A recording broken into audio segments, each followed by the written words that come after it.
Murshidabad wholesale consumers cooperative society লিমিটেডের নয়া chairman হলেন সমরেশ দাস। মঙ্গলবার তিনি কার্যভার গ্রহণ করেন। সমরেশ দাস প্রায় 5 বছর ধরে সমবায় আন্দোলনে যুক্ত রয়েছেন। ভোটাভুটিতে জিতে সমরেশ দাস দায়িত্ব নেওয়ার পর বলেন, এই সংস্থার কর্মীদের আগামী দিনে তিনি বেতন বৃদ্ধির চেষ্টার পাশাপাশি সংস্থাকে আরও উন্নততর করবেন। দায়িত্ব নেওয়ার পর তিনি কৃতজ্ঞতা প্রকাশ করেন বহরমপুর মুর্শিদাবাদ সাংগঠনিক জেলা তৃণমূল সভাপতি অপূর্ব সরকার ও সাংসদ আবু তাহের খানের প্রতি। সমরেশবাবু চেয়ারম্যান হওয়ায় খুশি তার সহকর্মীরাও। তারা বুঝিয়ে দেন এবং আশা প্রকাশ করেন যোগ্যতম ব্যক্তি পদে বসায় এবার সমবায়ের ভোল পাল্টে যাবে। কে কি বলেছেন আমরা দেখব। এটা ভালোই লাগছে। আমি এর আগেও 5 বার চেয়ারম্যান ছিলাম, এবারও চেয়ারম্যান হয়েছি। তো এই যে নির্বাচনটা যে জয়,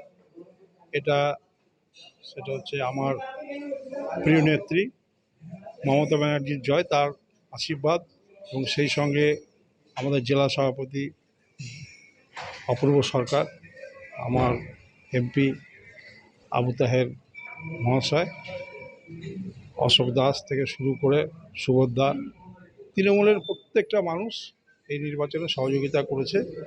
যেই কারণে হ্যাঁ, আমরা সেটা হচ্ছে যে বিরোধী পক্ষ ছিল এখানে আমরা 10টা সিটে জিতেছি। মোট কটা সিট? মোট 12টা সিট। বিরোধীরা দুটো পেয়েছে। বিরোধী সমবায় তো সেভাবে বিরোধী কেউ নেই, এখানে কোনো তো সিম্বল নির্বাচন হয়নি। কাজে আমরা সেটা হচ্ছে 2 জন তারা অ্যাবসেন্ট হয়েছে, সেই জন্য আমি মনে করছি যে আমাদের 10টা সিট আমরা জিতেছি। আপনি সমবায় আন্দোলনে কত বছর ধরে যুক্ত? আমি সমবায় আন্দোলনে 1984 সাল থেকে যুক্ত।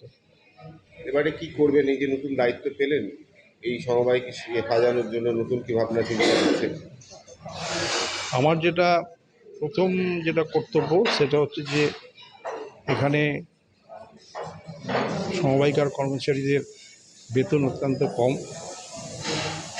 এই মুহূর্তে সমবায়িকা প্রায় 50 লক্ষ টাকার ওপরে, প্রায় 74-75 লক্ষ টাকা সেন্ট্রাল কোঅপারেটিভ ব্যাংকের ধার আছে।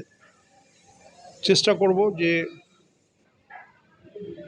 একটু ভালোভাবে চালিয়ে যাতে ধারটা মুক্ত হতে পারি এবং স্বচ্ছভাবে চলতে পারি, এবং সেই সঙ্গে যাতে আমাদের, যেহেতু এটা কনজিউমার্স কোঅপারেটিভ সোসাইটি, জেলায় একমাত্র দাদনতলা পুলিশ কনজিউমার আর সেন্ট্রাল সেরিকালচার একটু কনজিউমার, এছাড়া ভালো কনজিউমার্সগুলো প্রায় শেষ হয়ে গেছে। আমি চাইবো যে এই সমস্ত ছোট ছোট যে প্রাইমারি কনজিউমারগুলো আছে যাতে নতুনভাবে সেগুলো ওটা গড়ে উঠতে পারে, এই চেষ্টাটা করব।